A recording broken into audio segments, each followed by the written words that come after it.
Olha essa história aí, solta aí.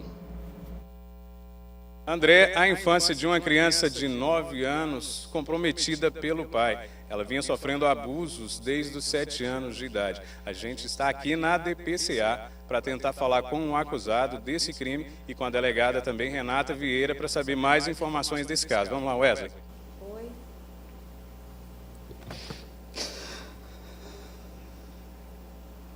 Conselheira tutelar, na última segunda-feira, esteve aqui com a vítima, com a mãe da vítima, que relatou todos os fatos e, mediante a gravidade da situação, nós já fizemos imediatamente o pedido de representação de prisão temporária. E ela relata que, desde os 7 anos, o pai praticava atos libidinosos nela, mas ela nunca teve intenção de denunciar, pelo simples fato de que ela não queria que os pais se separassem. Demonstra um arrependimento, ele demonstra que tinha conhecimento de que estava fazendo alguma coisa errada, que sabia, inclusive ele disse que algumas vezes ele relatava para a filha que aquilo que eles estavam fazendo não estava certo, mas ele mesmo afirma que não resistia, e foi por isso que ele praticava os atos.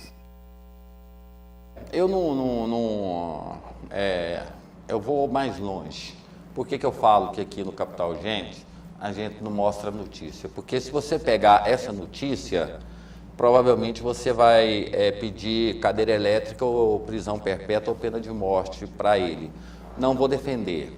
Eu só quero dizer que, em alguns casos, isso é doença.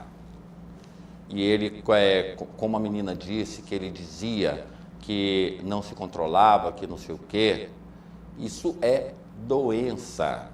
Tem pessoas que têm distúrbios mentais e esses distúrbios levam pessoas a cometer alguns fatos que precisa de punição, mas de tratamento também. Você colocar essa pessoa na cadeia, todo mundo lembra do caso do maníaco de Lusiânia. O cara estuprou e matou um monte. Foi colocado em liberdade.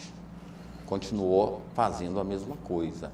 Então, o nosso sistema carcerário, ele não pode ser só punitivo, ele tem que ser pedagógico e também de tratamento para algumas pessoas, porque isso é doença.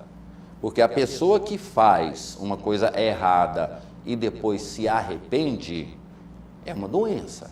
Porque o psicopata, o pedófilo, ele não se arrepende, muito pelo contrário. Ele quer mais. Não estou defendendo esse aí não, só estou falando a realidade do mundo. Tem pessoas que tem, a gente fala que o que é o psicopata social? É aquele que faz o mal e não se arrepende. Aí pensa assim, qual mal? Eu chego ali e coloco pimenta na comida do Alex. Eu sei que é uma coisa errada, mas não me arrependo. Então, assim, o psicopata, ele tem certa forma de agir que precisa de tratamento. Tem que prender, tem que punir. Mas não adianta devolver ele para a sociedade depois, porque ele vai continuar doente. Com certeza. Da mesma forma que eu falo sobre a questão da pessoa que tem o vício da droga, não adianta prender. É preciso de tratamento de saúde. Porque, no caso, eu não estou defendendo ele, eu só estou falando que tem aqueles pedófilos, e principalmente aqueles que têm dinheiro, que vão para aqueles paraísos, inclusive vem muitos aqui para o Brasil, para o Ceará, para essa região mais pobre, atrás de crianças para fazer isso. Então, o cara que premedita uma ação dessa, que vem lá do exterior para cá, para fazer o turismo da pedofilia, esses caras têm que ter cadeia. Agora, tem alguns casos que a gente não pode ser hipócrita. Eu poderia fazer um discurso politicamente correto, que ia agradar a todo mundo. Ia pedir pena de morte e fuzilamento. Mas peraí, se fosse seu filho? E se fosse seu quê?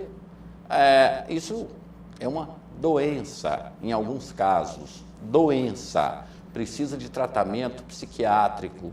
A pessoa, ela precisa, igual aquela questão da castração, que estavam falando, castração química, que colocava um medicamento e aí o libido da pessoa que desperta o desejo, esse negócio, ele não funcionava mais. Então a pessoa já não tinha desejo sexual.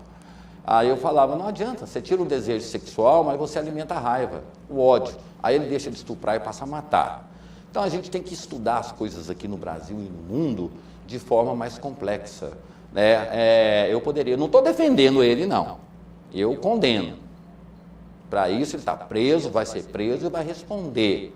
Mas não adianta só jogar a pessoa dentro da cadeia, só dentro do presídio, né? O Genuíno estava lá com um probleminha de coração, queria ficar em casa. O Roberto Jefferson, com um probleminha de câncer lá, andando de moto para tudo quanto é lugar, quer prisão em casa. Isso para mim é mais grave.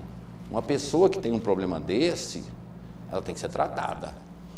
Punida no rigor da lei. Mas a punição, ela não implica só na prisão. A punição, ela implica também na reinserção e principalmente no trabalho de recuperação. Porque senão daqui a um tempo no Brasil, a gente já tem mais de 700 mil presos. Daqui a um tempo nós vamos ter a metade do Brasil presa. Por quê? Não tem nenhum projeto de saúde pública. A gente prende o drogado, prende esse, prende o outro, vai prendendo, mas não resolve o problema. Né? Deveria ter. O tal do Genuíno está lá, está com problema de coração, quer ficar em casa. Quantos presidiários estão lá, infartando? E está lá, nem remédio não entra. Então, nesse caso, é a diferença do capital urgente. É que eu não jogo para a torcida. E muito menos eu faço aquele discurso politicamente correto.